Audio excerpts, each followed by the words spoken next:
राष्ट्रीय जनतांत्रिक गठबंधन केंद्रीय मंत्री रामदास आठवले ने हमेशा की तरह बारामती लोकसभा क्षेत्र में संबंध में डबल ड्रम सिस्टम पर टिप्पणी की है। बारामती सीट वरिष्ठ नेता शरद पवार की है, लेकिन हम वहां जीतने के लिए दृढ़ हैं। बारामती में नहीं हारे शरद पवार, लेकिन हमें जीतना चाहिए, आठवले ने मीडिया से बात करते हुए कहा। केंद्रीय मंत्री आठवले ने मीडिया से बात करते हुए बारामती लोकसभा क्षेत्र पर टिप्पणी की है। उन्होंने कहा कि केंद्रीय वित्त मंत्री निर्मला सीतारामन बीजेपी सांसद चुने जाने के लिए बारामती गई है। हम बारामती सीट जीत सकते हैं। बारामती सीट शरद पवार की है, लेकिन हम वहां जीतने के लिए दृढ़ हैं, क्योंकि हमारा सपना महाराष्ट्र में 45 सीटें जीतने का है। बारामती में नहीं हारे शरद पवार, लेकिन हमें जीतना चाहिए, उन्होंने यह भी कहा है। निर्मला सीतारामनकडे हा जिल्हा दिलेला आहे आणि बारामतीमध्ये बीजेपीचा खासदार निवडून आला पाहिजे अशा पद्धतीची इच्छा बीजेपीची आहे, आमची एनडीएची आहे। मागच्या वेळेला महादेव जानकर 2014ला उभे राहिली होती, त्यांना 4.5 लाखापेक्षा जास्त मतं मिळाली होती आणि एक 30-32 हजारांनीच मला वाटतं सुप्रिया सुळे निवडून आल्या होत्या। त्यामुळे त्या ठिकाणी चांगलं काम आम्ही अजून केलं तर तो त्या ठिकाणी आम्ही ती जागा निवडून आणू शकतो। त्या मतदारसंघामध्ये दलितांची संख्या मोठी आहे, धनगर समाजाची संख्या मोठी आहे आणि मराठा समाजही आम्हाला नरेंद्र मोदींना मानणार आहे। त्यामुळं आणि ओबीसी समाजातल्या इतर जाती ज्या आहेत त्या सुद्धा आमच्यासोबत असल्यामुळं बारामतीची जागा जी आहे ती माननीय शरद पवार साहेबांची नक्कीच आहे। त्यांचं काम तिथं चांगलं आहे, पण इतिहास घडवण्याचा यावेळेला आमचा प्रयत्न आहे। यावेळेला 400 पेक्षा जास्त जागा देशामध्ये निवडून आणायच्या अशा पद्धतीचा आमचा निर्धार आहे आणि त्यासाठी आमची सगळी चाचपणी चालू आहे। महाराष्ट्रामधल्या 45 जागा ज्या आहेत त्या 45 जागा निवडून आणायच्या अशा पद्धतीचा संकल्प आमचा आहे आणि एक जागा काँग्रेसची, एक जागा शिवसेनेची आणि एक जागा राष्ट्रवादीची, 3 जागा तुम्ही घ्या आणि बाकीच्या 45 जागा आम्हाला द्या।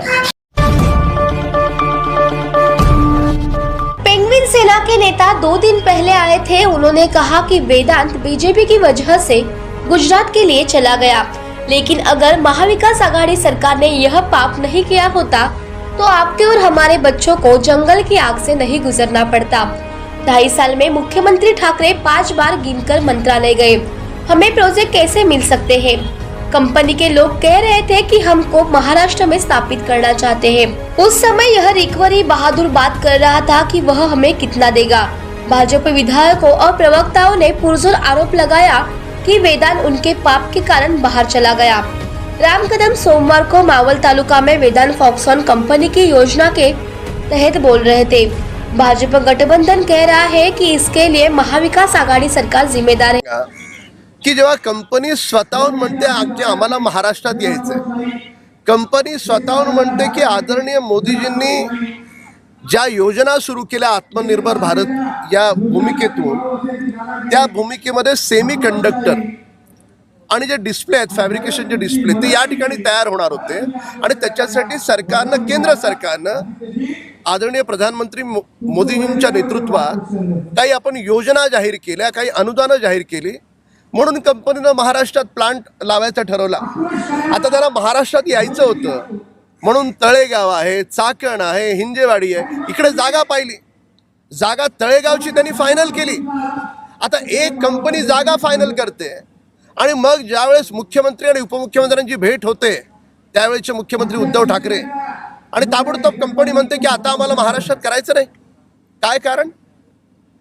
आज ही भूमिका जर महाराष्ट्रामधला कुठला शाळकरी मुलगा जरी ऐकत असेल ना, तर त्याला सुद्धा कळेल की जी कंपनी म्हणते की मला महाराष्ट्रात फॅक्टरी टाकायची आणि ती अचानकपणे निघून जाते, ती अचानकपणे निघून नाही गेली, याच्या पाठीमागे काय दडलंय, कुठलं कमिशन दडलंय, कुठली वसुली दडली आहे आणि त्यावेळेच्या सरकारची काय भूमिका होती, काय त्यांचा चेहरा राहिलाय? बदल्यांमध्ये पैसे खा, स्वतःच्या पोलीसवाल्यांना 100 कोटी रुपये वसुलीसाठी झूम, हे काय नवीन आहे का?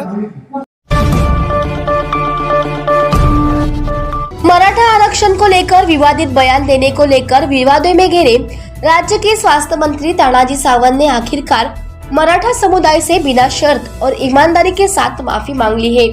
तानाजी सावंत ने कहा, अगर मेरे बयान से मराठा समुदाय की भावनाओं को ठेस पहुंचती है तो मैं मराठा समुदाय में पलने वाले बच्चों से लेकर 90 साल के लोगों तक सभी से माफी मांगता हूँ। तानाजी सावंत ने यह भी कहा कि मैं जिस समाज में पैदा हुआ हूँ, जिस समाज ने मुझे सम्मानित किया है, उससे मैं लाख बार भी माफी मांगूंगा और अगर मेरी बातों से उन्हें ठेस पहुंचती है तो मैं उनसे माफी मांगने से नहीं हिचकिचाऊंगा।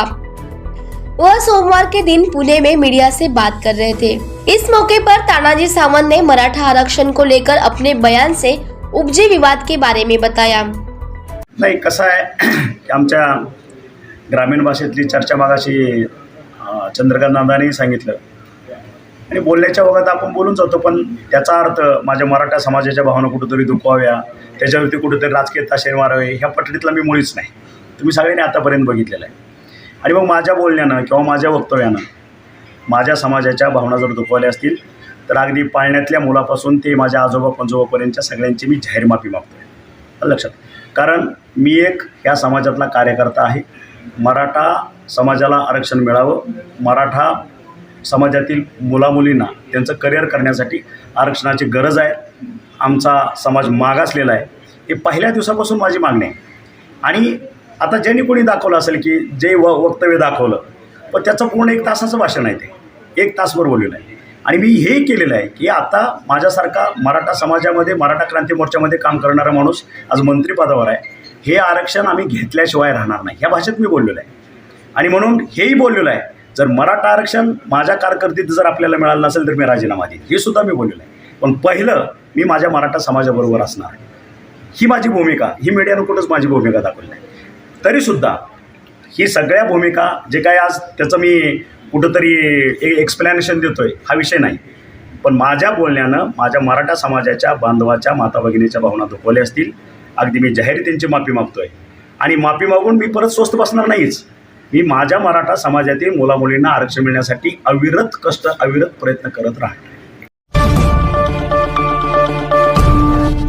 मुंबई के शिवाजी पार्क में दशहरा मेलावे के आयोजन को लेकर शिवसेना प्रमुख उद्धव ठाकरे को हाईकोर्ट ने बड़ी राहत दी है। हाईकोर्ट के फैसले के बाद प्रदेश भर के तमाम शिवसैनिकों में नई ऊर्जा देखने को मिल रही है। एक तरफ जहां ठाकरे को धोखा देकर मुख्यमंत्री एकनाथ शिंदे के गठ में शामिल होने वालों की संख्या ज्यादा है, वहीं ठाकरे के प्रति वफादारी जताने वालों की भी संख्या ज्यादा देखी जा रही है। इसी निष्ठा के साथ अहमदनगर के वफादार शिवसैनिकों ने शिवतीर्थ में दशहरा सभा में शामिल होने के लिए पैदल चलने का फैसला किया है। लगातार 9 दिनों तक चलने के बाद यह पदयात्रा 10वें दिन मुंबई पहुंचेगी। मुंबई के शिवाजी पार्क में दशहरा समागम के लिए शहर के कई वफादार शिवसैनी वाहनों से जाने के अलावा पैदल भी जाएंगे। उनका अहमदनगर से मुंबई का वॉक आज से शुरू हुआ है। शिवसेना पार्टी प्रमुख उद्धव ठाकरे के प्रति वफादारी जाहिर करने के लिए यह पदयात्रा निकाली जाएगी। यह सफर हर रोज करीब 30 किलोमीटर पैदल चलकर रास्ते में गाँव में रहकर शिवसेना के बारे में लोगों को जागरूक कर मुंबई पहुंचने वाला है। इसमें शहर के करीब 200 वफादार सैनिकों ने हिस्सा लिया है। बाकी दशहरा के दिन वाहनों से मुंबई पहुंचने वाले हैं। म्हणजे गेल्या 56 वर्षापासून शिवसेनेचा दसरा मेळावा हा शिवतीर्थावर होतो, शिवाजी पार्कवर त्या ठिकाणी होत होता. परंतु हे जे सरकार आलं, या सरकारने ती परवानगी देण्याचं टाळलं आणि महिनाभर त्या ठिकाणी शिवसैनिकांना वाट पाहायला लावली. परंतु कोर्टाने त्या ठिकाणी परवा दिवशी निकाल दिला आणि शिवसेनेचा, उद्धव साहेबाचा, बाळासाहेबाच्या विचाराचा दसरा मेळावा हा मुंबईला त्या ठिकाणी शिवतीर्थावर होणार आहे. आणि म्हणून आम्ही नगर जिल्ह्यातून बरेच शिवसैनिक, जवळपास 200-300 शिवसैनिक पायी प्रातिनिधिक स्वरूपात नगरपासून मुंबईपर्यंत त्या ठिकाणी जाणार आहोत. 10 दिवसाचा आमचा प्रवास आहे आणि शेवटच्या दिवशी नगर जिल्ह्यातून जवळपास 10,000 शिवसैनिक. शक के चलते पति द्वारा पत्नी की हत्या करने का चौंकाने वाला मामला कल्याणपुर क्षेत्र में सामने आया है। जब पति पत्नी में मारपीट हो रही थी तो बीच बचाव करने गए एक पड़ोसी पर भी चाकू से हमला किया गया और वह भी घायल हो गया। इस मामले में आरोपी सुनील शिंदे के खिलाफ कोलसेवाड़ी थाने में मामला दर्ज करने की प्रक्रिया चल रही है और उसे हिरासत में ले लिया गया है।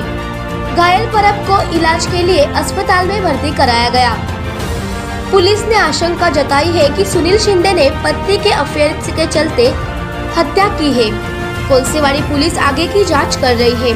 सुनील शिंदे अपनी पत्नी के साथ कल्याणपुर के तिसगांव पाड़ा इलाके में रहते थे। सुनील के अपनी पत्नी पर शक के चलते पति पत्नी के बीच लगातार बहस होती रहती थी।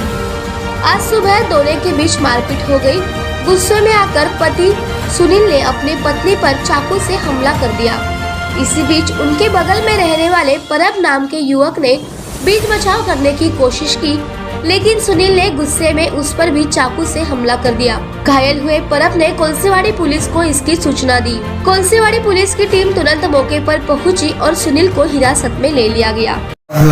दिनांक 26/9/2022 रोजी सकाळी 11:30च्या सुमारास तिसगाव पाडा जो आहे त्या भागात ज्ञानेश्वरी कोऑपरेटिव्ह हाऊसिंग सोसायटी आहे, तिथे चाळीमध्ये श्री सुनील सुरकाजी शिंदे हे आपली पत्नी श्वेता उर्फ शिल्पा सुनील शिंदे यांच्याबरोबर राहतात. त्यांच्याबरोबर त्यांचा मुलगा देखील राहतो. सुनील शिंदे आणि त्यांच्या पत्नीचे सतत वाद होतात. ते पत्नीच्या चारित्र्यावर संशयावरून त्यांचे खूप नेहमीच वाद होत असतात.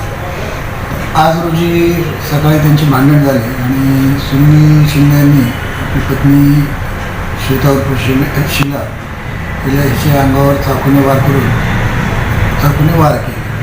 सदरची भांडणाचा आवाज ऐकून समोर राहणारे संदेश राजाराम परब हे देखील त्या ठिकाणी आले आणि तिथे आले असता सुनील शिंदे यांनी दरवाजा उघडला आणि हातात चाकू घेऊन त्याच चाकूने संदेश राजाराम परब यांना देखील जीवे ठार मारण्याचा प्रयत्न केलेला आहे. सध्या संदेश राजाराम परब हे कळवा येथे उपचार घेत आहेत आणि त्यांचे सुनील शिंदे यांची पत्नी मयत झालेले आहेत. पोलिसांनी IPC सेक्शन 302-307 खाली गुन्हा देखील दाखल केलेला असून या गुन्ह्याचा तपास मी स्वतः करीत आहे. आरोपी अटक करण्यात आले आहे. जालना जिले के भोकरदान तालुका में एक हैरान कर देने वाली घटना सामने आई है। यहाँ के प्रहलादपुर शिवार के ग्रुप नंबर 51 में एक व्यक्ति द्वारा मक्के की फसल के तटबंध पर गांजा के पेड़ लगाने की घटना हुई है। इस घटना की जानकारी मिलने के बाद पुलिस ने आरोपी को गिरफ्तार कर लिया है और आगे की कार्रवाई शुरू की जा रही है। आरोपी का नाम दगदुबा धोंडीबा खेकाले है और वह भोकरदान तालुका के प्रहलादपुर का रहने वाला है। आरोपी ने बिना अनुमति के अपने खेत में गांजे के पेड़ लगाए थे। घटना की सूचना मिलने के बाद भोकरदान पुलिस मौके पर पहुंच गई और रविवार को छापेमारी की। इस ऑपरेशन में पुलिस ने 1,03,700 रुपए कीमती के भांग के पौधे जब्त किए हैं। इस मामले में आरोपी दगदुबा धोंडीबा खेकाले को पुलिस ने हिरासत में ले लिया। आरोपी के खिलाफ भोकरदान थाने में विभिन्न धाराओं के तहत मामला दर्ज किया गया है और गहनता से जांच की जा रही है। आज आम्हाला प्रल्हादपूर गट क्रमांक 51 या शिवारामध्ये एका इसमाने गांजाची लागवड केली असल्याची माहिती आम्हाला मिळाली. सदर ठिकाणी आम्ही माननीय SDPO श्री इंदल गवडे साहेब यांच्यासह पथकासह जाऊन SDPO इंदल गवडे साहेब यांच्या मार्गदर्शनाखाली तिथे कारवाई केलेली आहे. सदर कारवाईमध्ये सुमारे 21 किलो गांजा जप्त करण्यात आलेला असून आरोपी ताब्यात आहे. पुढील कायदेशीर कारवाई करत आहोत.